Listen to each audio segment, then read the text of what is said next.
Hello students, कैसे हो आप लोग। उम्मीद करता हूँ आप सब अच्छे होंगे। Welcome to our YouTube channel nursing वाला। नर्सिंग के इस डिजिटल प्लेटफॉर्म पर आपका हार्दिक स्वागत है। आज हम आपके लिए लेके आए एक और धमाकेदार सेशन जिसका टॉपिक है डिप्थीरिया। अपन ने प्रीवियस क्लास में डिस्कस किया था कम्युनिकेबल डिजीज के बारे में और अपन ने chicken pox, measles, German measles के बारे में पढ़ा था। आज एक और इम्पोर्टेंट डिजीज डिप्थीरिया। क्या होता है डिप्थीरिया, क्या होता है इसका पॉजिटिव एजेंट, कौन कौन से ये ऑर्गन्स को इफेक्ट करता है और किस प्रकार इसका डायग्नोसिस किया जाएगा और कैसे इसका मैनेजमेंट होगा, उसके बारे में अपन डिस्कस करेंगे। तो बात करते हैं अपन डिप्थीरिया की। डिप्थीरिया एक बैक्टीरियल डिजीज है। कैसी डिजीज है? बैक्टीरियल, मतलब बैक्टीरिया से होने वाली डिजीज है।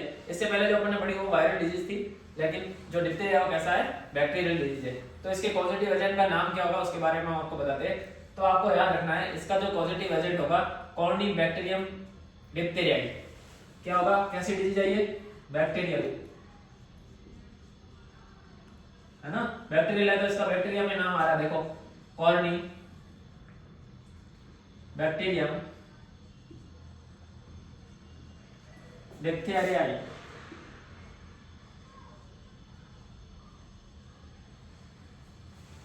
कौन सा होगा इसका पॉजिटिव एजेंट? कॉर्निबैक्टीरियम डिप्थीरियाई, है ना। कैसी डिजीज है ये? बैक्टीरियल। जो कॉर्निबैक्टीरियल डिप्थीरियाई है वो कैसा दिखता है? तो आपको हमेशा याद रखना है चाइनीज लेटर, जो चाइनीज भाषा होती है उनके जो अक्षर होते हैं उसके जैसा दिखने वाला ग्राम पॉजिटिव बैक्टीरिया है ना। ग्राम पॉजिटिव और नॉन मोटाइल। नॉन मोटाइल से क्या समझे? अगतिशील। अगतिशील मतलब इसके अंदर जो है मोशन कैसा रहेगा? मोशन एब्सेंट रहेगा यहाँ पे। इसके अलावा और कैसा है? एरोबिक है। एरोबिक से आप क्या समझे? एयर के अंदर भी क्या करता है? ग्रो करता है। ठीक है। तो डिप्थीरिया क्या है? एक बैक्टीरियल डिजीज है जो किसके द्वारा होती है? कॉर्निबैक्टीरियम डिप्थीरियाई के द्वारा। कॉर्निबैक्टीरियम डिप्थीरियाई जो है वो चाइनीज लेटर के जैसा दिखने वाला gram positive non motile aerobic bacteria होता है। ठीक है दोस्तों। इसके बाद अपन आगे मूव करते हैं इसके इंक्यूबेशन पीरियड के बारे में। तो दोस्तों मैंने पहले भी बोल रखा है incubation period very important for exam. Exam में कई बार पूछा जाता है। तो अपन यहाँ बात करते हैं डिप्थीरिया के इंक्यूबेशन पीरियड की। तो आपको याद रखना है डिप्थीरिया का जो इंक्यूबेशन पीरियड होता है वो कितना होता है दोस्तों? 2 to 6 डेज, है ना। इंक्यूबेशन पीरियड क्या होता है वो तो आप सबको पता है। आप सब क्या हो? इंटेलिजेंट हो, हैं। इंक्यूबेशन पीरियड का मतलब है पैथोजन एंटर करने के बाद में दिखने वाला फर्स्ट सिम्टम। जो ड्यूरेशन होगा उसको अपन इंक्यूबेशन पीरियड बोलेंगे। कितना होता है डिप्थीरिया का इंक्यूबेशन पीरियड? 2 to 6 days. इसके बाद अपन बात करते हैं कोई पेशेंट है जिसको क्या हो गया? डिप्थीरिया हो गया है। तो उसको अपन जो है वो उसके अंदर जो पैथोजन एंटर कर गया है तो उसको अपन आइसोलेट कितने दिन तक जो है वो आइसोलेट करेंगे। तो आपको ध्यान रखना है जो ड्यूरेशन ऑफ आइसोलेशन होगी वो कितनी रहेगी? ड्यूरेशन ऑफ आइसोलेशन होगा वो कितना रहेगा? लेस देन या मोर देन, है। तो 1 वीक से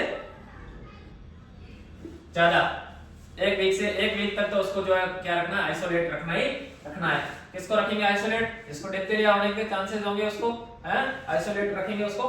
तो आपने अभी तक अपन ने देखा डिप्थीरिया बैक्टीरियल डिजीज है, कॉर्निबैक्टीरियल डिप्थीरियाई से होती है, जो एक चाइनीज लेटर के जैसा दिखने वाला gram positive non motile aerobic bacteria होता है। इसके बाद अपन ने देखा इसका जो है इंक्यूबेशन पीरियड कितना बोला अपन ने? 2 to 6 डेज। इसके बाद अपन बात करते हैं जो उसके बाद इसका जो मोड ऑफ ट्रांसमिशन रहेगा, किस माध्यम से ये फैलेगा, फैलने का जो चैनल क्या रहेगा, तो वही है आपको बता रखा है पहले भी, ड्रॉपलेट इन्फेक्शन। ड्रॉपलेट इन्फेक्शन के द्वारा। ठीक है दोस्तों। कौन सा बैक्टीरिया? कॉर्निबैक्टीरियम डिप्थीरियाई। इंक्यूबेशन पीरियड कितना? 2 से 6 दिन। और इसका जो मोड ऑफ ट्रांसमिशन वो कैसा रहेगा? Droplet infection. अब अपन बात करते हैं इसके क्लिनिकल फीचर की। क्या क्या इसके क्लिनिकल फीचर होते हैं और ये जो है कौन से ऑर्गन्स एरिया को जो अफेक्ट करता है। तो दोस्तों बात करते हैं अपन इसके क्लिनिकल फीचर की।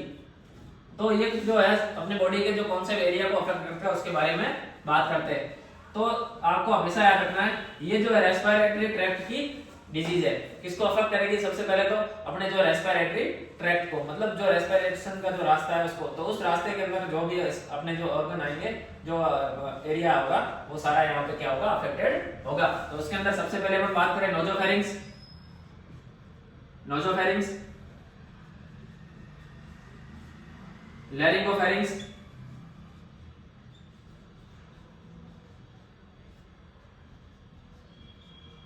और ट्रेकिया। कौन कौन सा एरिया अफेक्ट करेगी? नोजोफेरिंक्स, लैरिंगोफेरिंक्स और ट्रेकिया। इसके ऊपर जो है वो क्या होगा, इसको किस प्रकार से अफेक्ट करेगी? जो इसके ऊपर जो एक येलोइश कलर की क्या बन जाएगी? मेम्ब्रेन बन जाएगी। इनके ऊपर क्या बन जाएगा? येलोइश कलर का, yellowish colour membrane.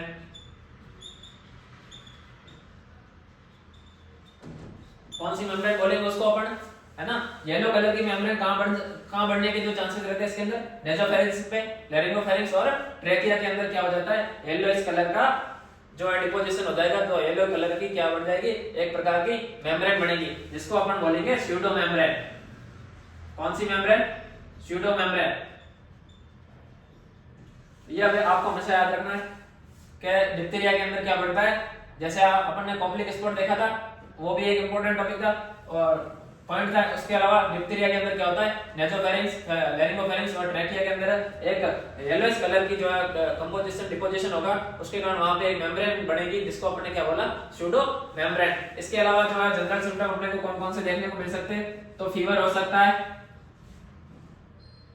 Sore throat होगा,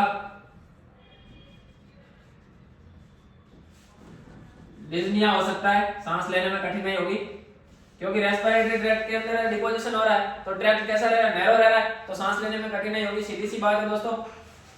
और कॉमन कोल्ड हो सकता है। ये जो जनरल सिम्टम है ये भी अपने को देखने को मिलेंगे। कौन कौन से आपने सिम्टम देखे? सबसे पहले तो ये जो है नेसोफेरिंक्स, लैरिंगोफेरिंक्स और ट्रेकिया, या रेस्पिरेटरी ट्रैक्ट को क्या करता है? अफेक्ट करता है। और यहाँ पे ये क्या बना देता है? एक येलोइश कलर का जो डिपोजिशन हो जाता है, जिसको अपन ने क्या बोला? Pseudo membrane. इसके अलावा अपने को फीवर देखने को मिलेगा, सोर थ्रोट होगा, डिस्निया होगा और कॉमन कोल्ड भी हो सकता है। अब अपन डिस्कस करते हैं कि डिप्थीरिया अगर किसी को है तो उसका अपन पता कैसे लगाएंगे, उसका जो डायग्नोसिस कैसे करेंगे। बहुत ही इंपॉर्टेंट एमसीक्यू है, कई बार एग्जाम में पूछा जा चुका है, कम से कम 10 बार तो आराम से पूछा जा चुका है। तो 10 बार पूछा जा चुका है तो 11वीं बार पूछ सकता है ना? तो अपन उसको एकदम अच्छे से आप डिस्कस करके पढ़ते हैं कैसे इसका जो डायग्नोस किया जाता है। अब अपन बात करते हैं कि डिप्थीरिया जो है उसका जो डायग्नोसिस है जो किस प्रकार से किया जाएगा। बहुत इंपॉर्टेंट एमसीक्यू है, कई बार एग्जाम्स में पूछा जा चुका है और आगे भी पूछा जाएगा, इसलिए आपको अच्छे से देखना है क्या होता है जो डिप्थीरिया का डायग्नोसिस टेस्ट। तो आपको नाम याद रखना है, डिप्थीरिया के डायग्नोसिस के लिए कौन सा टेस्ट करते हैं? सिक टेस्ट। कौन सा टेस्ट दोस्तों? सिक टेस्ट। अब सिक टेस्ट आपको पूछा जाए कि सिक टेस्ट को किया क्यों जाता है, तो आपको याद रखना है to assess susceptibility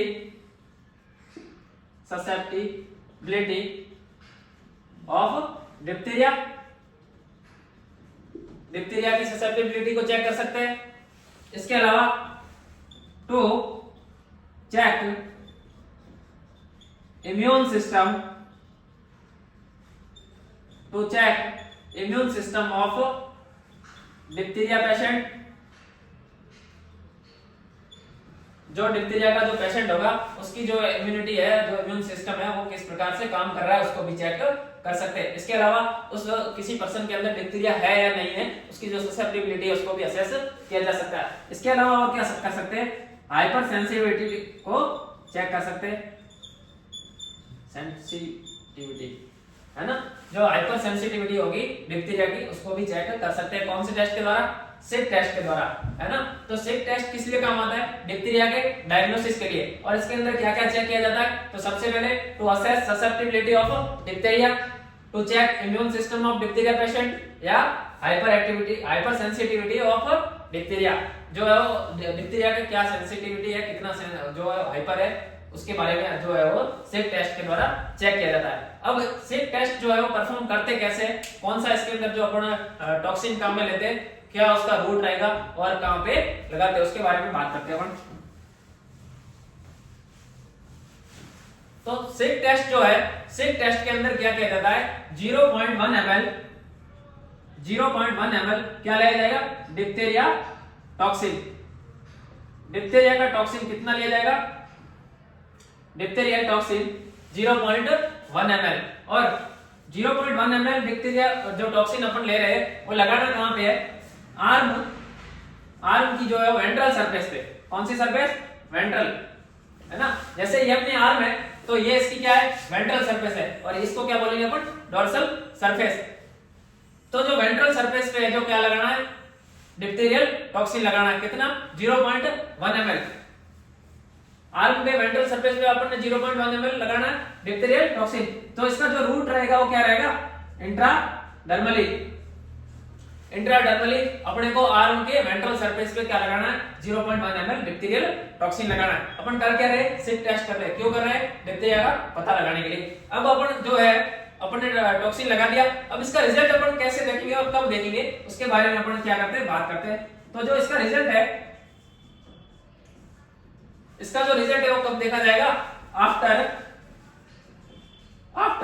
48 to 72 hours, है ना।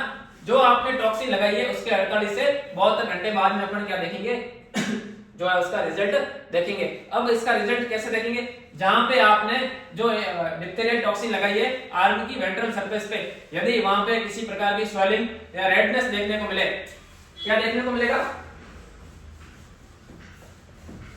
स्वेलिंग या रेडनेस, है ना।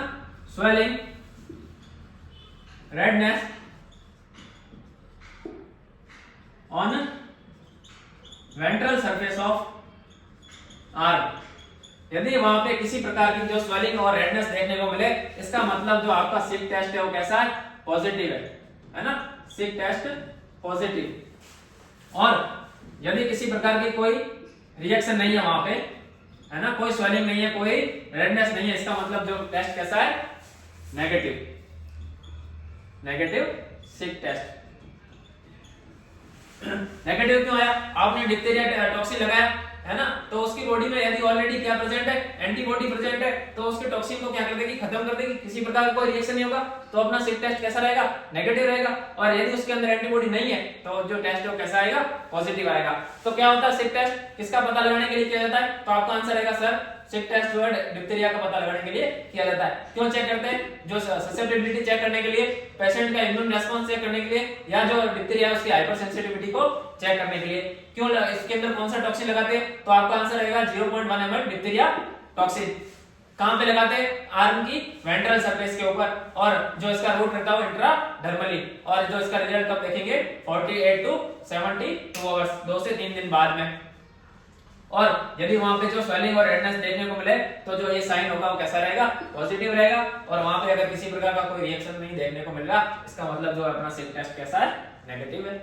इसके बाद इसका जो इम्यूनाइजेशन, जो डिप्थीरिया का प्रिवेंशन के लिए जो वैक्सीनेशन, तो पेंटावेलेंट का वैक्सीन लगता है 6 मंथ पे, 10 मंथ पे, 14 मंथ पे और 16 से 24 मंथ पे, है ना। तो पेंटावेलेंट की जो वैक्सीन लगती है उसके अंदर ही डीपीटी का टीका होता है। तो जो इसका प्रिवेंशन के तौर पे क्या हो गया? वैक्सीनेशन हो गया। तो दोस्तों कैसी लगी आज की क्लास? कमेंट बॉक्स में जरूर बताएं। नोट्स डाउनलोड करने के लिए विजिट करें हमारी वेबसाइट पे, जिसका लिंक नीचे डिस्क्रिप्शन में दे रखा है, और साथ ही जुड़िए हमारे टेलीग्राम चैनल से, जिसका लिंक भी नीचे डिस्क्रिप्शन में दे रखा है। Thank you.